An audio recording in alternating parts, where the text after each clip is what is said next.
security, identity, and cybersecurity specialists in Canada. So we're a group of roughly 10 security professionals who work with customers of all sizes on sort of evolving their security posture.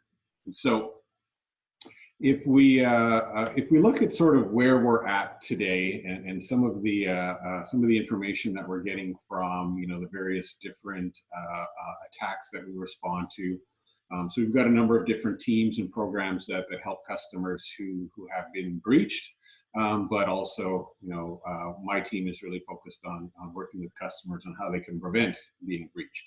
But we see a lot of evolution in the kill chain and how that's sort of moving from more of a traditional, when a user receives an email with a 0-day attachment or a phishing type of attack to sort of more modern approaches where now that we've got a lot of services running in the cloud.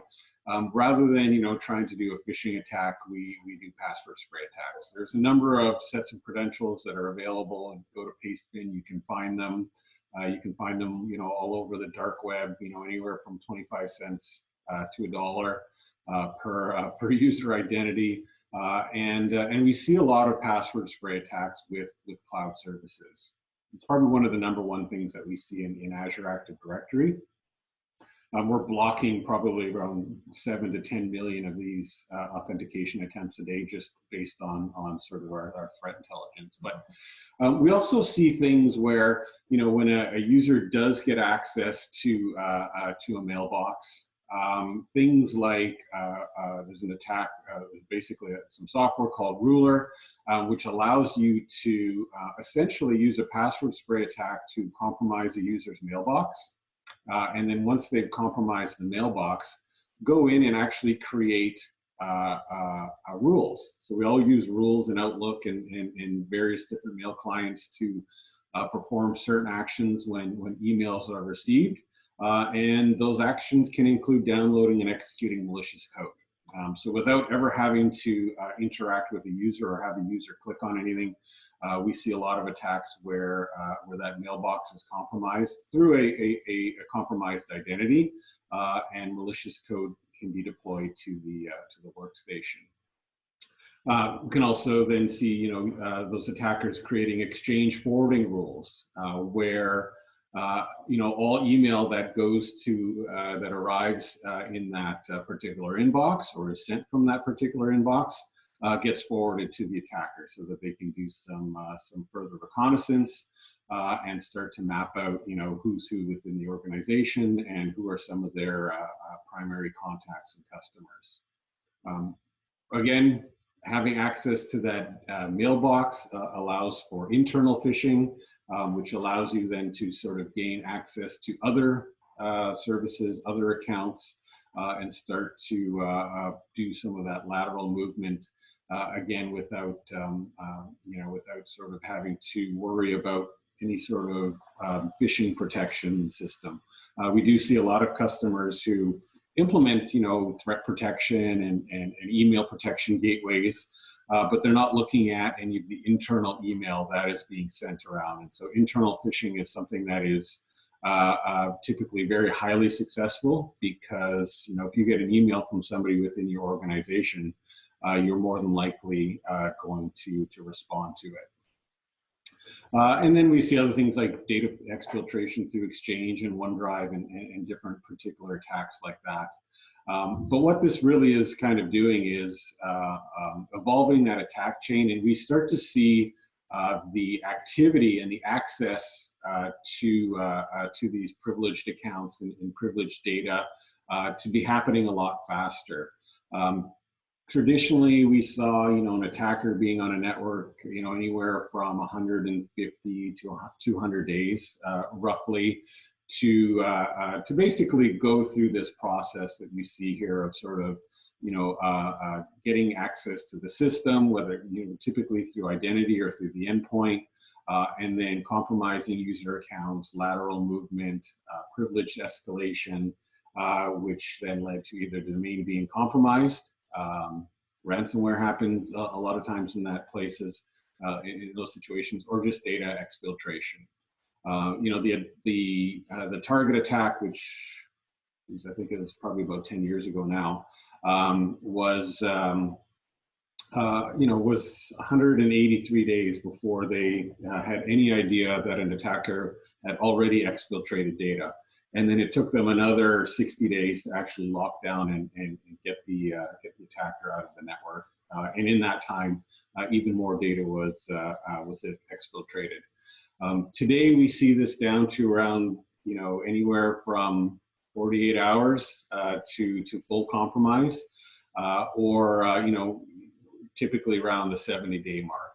So the attacks have become a lot faster, and so we need to take a look at sort of some of the things that we can do. And as we, you know, sort of move to this this new world of COVID-19, you know, one of the challenges that we see with that is not only our end users working from home, and the challenges that we have with that, but the administrators are working from home as well.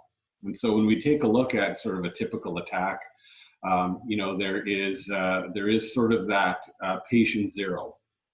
Call them patient zero. I think a lot of people use the term beachhead, but this is sort of that initial compromise within the organization. And this is really kind of around today, based mostly around identity. I think around 80 to 90% of these attacks are identity-based attacks, where you know, a user has used their credentials somewhere else, or using weak credentials, no MFA, and access to the machine or to the identity is made much easier. From there, it's all about lateral movement, looking at the actual host itself and looking to see if there's any cache credentials, either a local admin or or worse, from our perspective, a domain admin, and essentially using those credentials to compromise additional hosts within the environment. The end goal is privilege escalation, getting like a permanent domain admin credential. Most organizations still run with this today.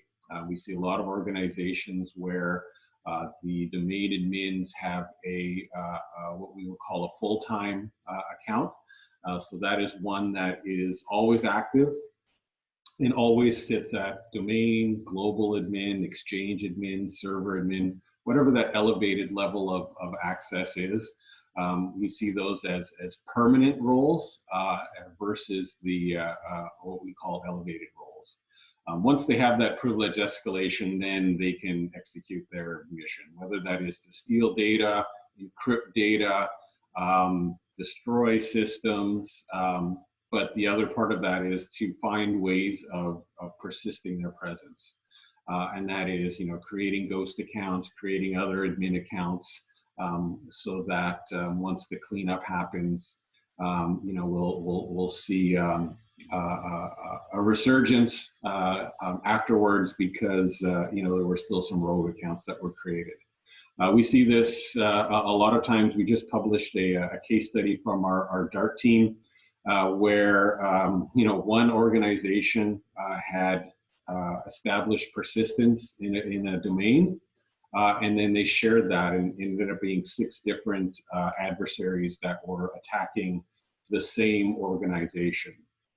And so this happens as well. You know, once that persistence is established, to share access with other adversaries and other hacking groups to essentially continue to compromise the organization. And so, when we look specifically around privileged admin accounts, and today, you know, this has become a bigger challenge, because again, traditionally, you know, a lot of organizations, even if they didn't have some sort of privileged identity solution like Beyond Trust, or some of the capabilities in Active Directory and Azure Active Directory implemented, there was still typically a requirement for the administrator to be on the corporate network, which meant, you know, a trusted device within, you know, with direct, you know, wired access to the data center.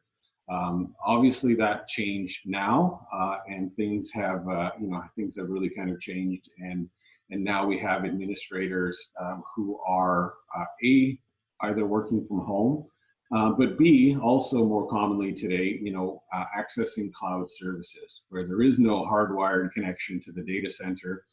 That is going over an internet connection to a cloud service, which is located in a data center somewhere in the world. And so those threats have increased, outside of rogue admins, those external threat actors are still attacking systems, through phishing, through spear phishing, to try and gain access to those privileged admin accounts. And so one of the things that we take a look at today to really sort of work on how do we prevent this is moving to this idea of a zero trust architecture.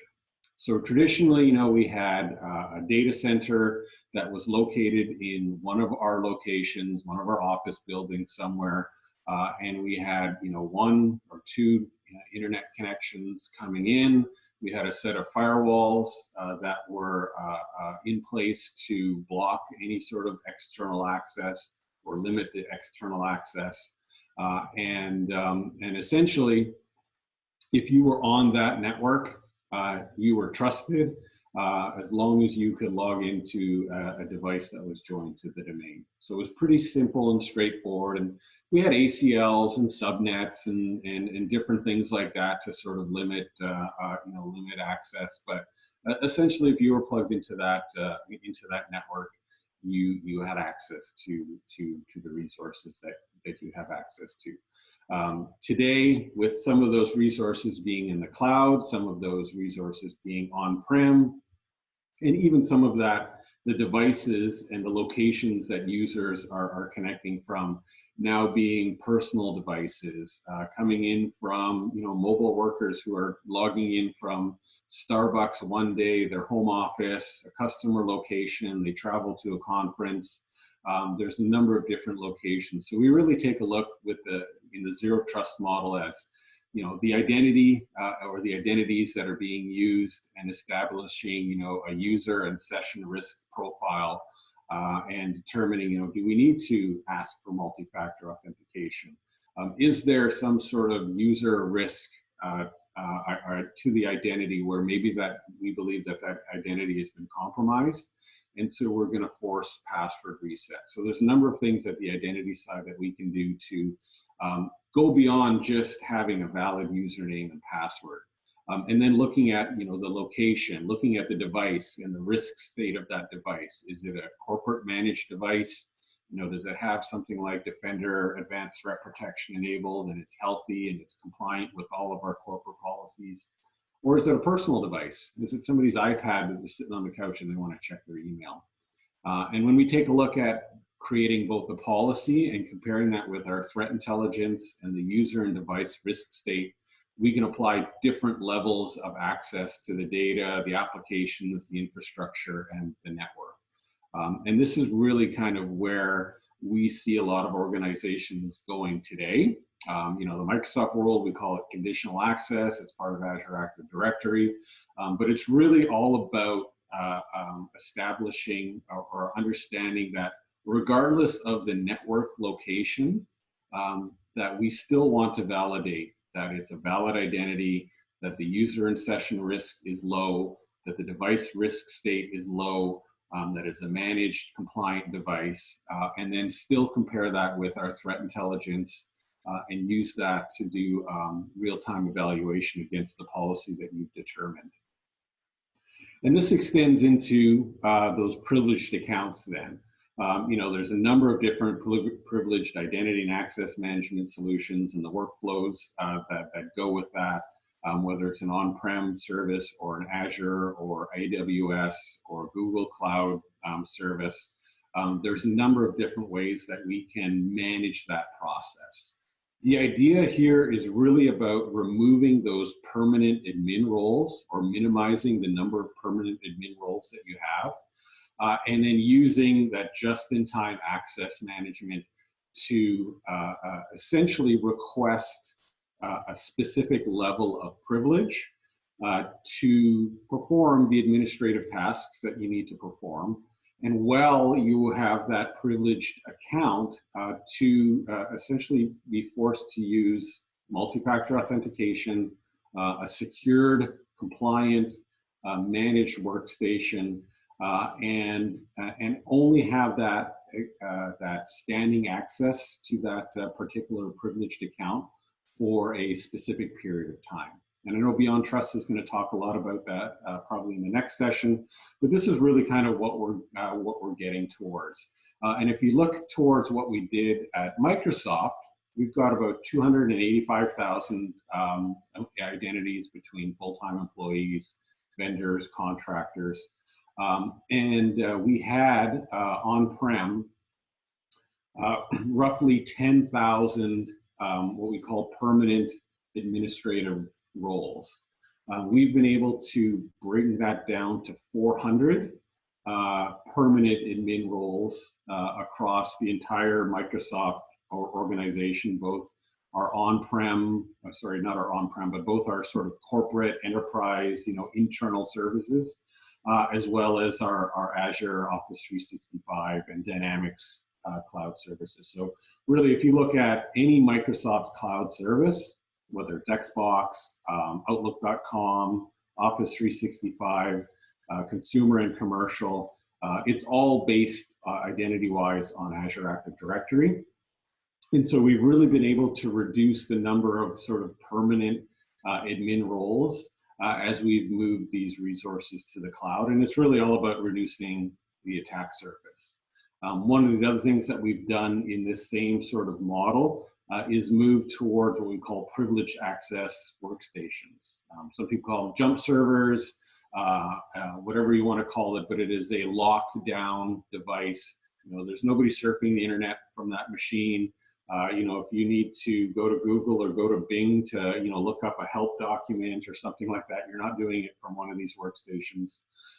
But it's using those privileged workstations that only can be logged into with an elevated account, and the workflows that go around accessing that.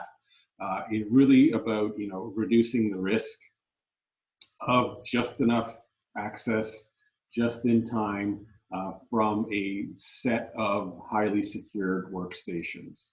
And so when we take a look at sort of what organizations can do, and what we recommend to organization is first and foremost removing or reducing the number of permanent privilege roles that you have within your organization.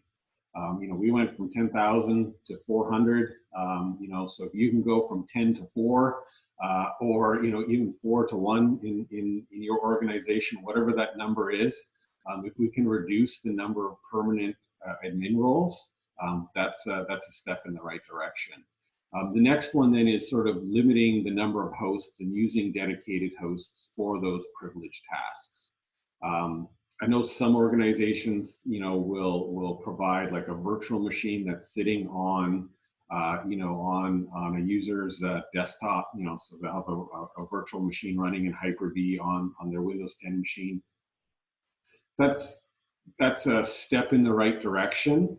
Unfortunately, if an attacker has admin level control of that endpoint, the fact that it's that you have a virtual machine running on that endpoint really kind of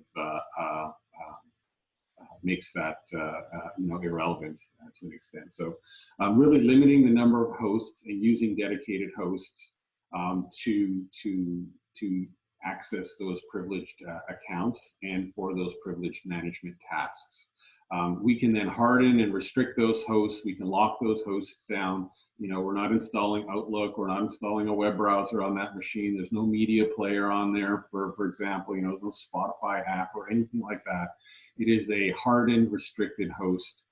We've got a number of baseline security policies that can be applied for various different levels, things like the DoD uses or our CSIS uses to restrict and harden their machines. And then, implement some sort of monitoring, detection, and response solution or program to view credential theft attacks. Again, as more and more people move to the cloud and more users start to work from home, we're moving towards a zero trust architecture, and in order to do that, we really need to take a look at identity theft. It's nobody sneaking into the building, doing tailgating, to sneak in the front door and then plug a laptop or into an open network port. I mean, that's sort of one way, but really it's much easier for an attacker to just go onto Pastebin, go onto the dark web, and look for valid credentials. So to be able to monitor, detect, and respond to those credential theft attacks, whether it's password spray, whether it's brute force, credential reuse, credential stuffing, whatever you want to call it. If you have a way to monitor and detect those types of attacks, then you have you're a step in the right direction on how to respond to those. So that was 21 minutes. That was pretty good. I didn't go over. I see a couple of Q&A in the panel. Brian, did you want me to answer those now, or how do you want to? You probably can pick one. I saw there's something interesting. You pick one to see if you can answer that. There's a couple here there's a couple that one here that's talk about AI, blockchain. Yeah. So I mean, when we talk about AI, and I mean, really, when we're talking about security in general, AI and automation is one of the biggest. It's going to be one of the biggest benefits, and today it is one of the biggest benefits that we as security professionals have. It really addresses two of the biggest challenges in cybersecurity. One being just a lack of manpower, woman power, people power, whatever you want to call it, to manage all of this, right? And if we take a look at all of the security tools and the security capabilities and responding to alerts and things like that, it's very difficult for anybody to do it. And because we have this cloud, whether it's Azure, AWS, Google, Facebook, there's a number of large cloud providers, and we have huge amounts of data. So we, as Microsoft, capture around 6.5 to 7 trillion security signals a day across our cloud services. So that's a huge data set that we can apply machine learning algorithms to and use AI to automatically respond to certain types of attacks. We don't have somebody sitting there looking at all of these alerts coming in and saying, oh, I think there's a password spray attack coming from this block of IP addresses in Asia, as an example. We have AI that will look at, there's a number of failed logins coming from this region, from these IP addresses. We know they're part of a botnet. And as the AI and the machine learning algorithms kind of go through their checklist of all of the different things that we're detecting is happening, they will automatically then block that. And somebody will get an alert and follow up to make sure that it's valid. And if it's not, then we'll modify our machine learning algorithms. But that's really kind of one way of filling that gap of security professionals and the people that need to be responding to these attacks. And then because we can automate a lot of the sort of low-level, low-hanging fruit, that allows the security professionals that are in place to actually be able to then go and do the more advanced threat hunting, rather than clicking on alerts and closing alerts and removing malicious documents from mailboxes manually. We can let AI do that, and the automation tools that we have do that, and that allows you then to see, okay, well, if this is happening, and if these specific things are being remediated by our automation systems and by AI, we know that these types of events relate to this particular attack. And then we can do the deep threat hunting that we need to do to find the other things that, or investigate the other alerts that we're seeing, but that we can't automatically remediate. So that is kind of one of the big things that we see with AI. A couple of the other questions here, you know, if we're looking at coding, cybersecurity, you know, I think anything Python, Java, Custo is a great language to learn if you want to get into threat hunting. A lot of the tools are using KQL for threat hunting, so Custo is something to learn. You know, if there a rule to create to delete the sent items? Yeah, for sure. That's an easy one. You know, they may not care. Most people don't even look, right? By the time, you know, anybody were ever looking sent items, it's too late. But that's also one thing that we can do when we look at it. I can share, Brian. I can share some two case studies from our DART team that have some pretty interesting looks at some of the attacks that they found, and then to look at how we you can also, Rodney, you can also like using the chat or like because it's online, so you can, if you have a link, you can provide it there, right? So it's a simpler right now. Yeah. One last question I just saw here from Sarah about AI and specifically asking about ransomware like Imitit and Buike. Yes, and I'll post the links for those as well, because we found with Defender ATP where it does some minor machine learning on the endpoint, and if it detects a specific confidence level, it will send that code to the cloud, where we'll apply larger machine learning algorithms, and we can compare like all of the different alerts. So I'll post some links in the chat related to those questions.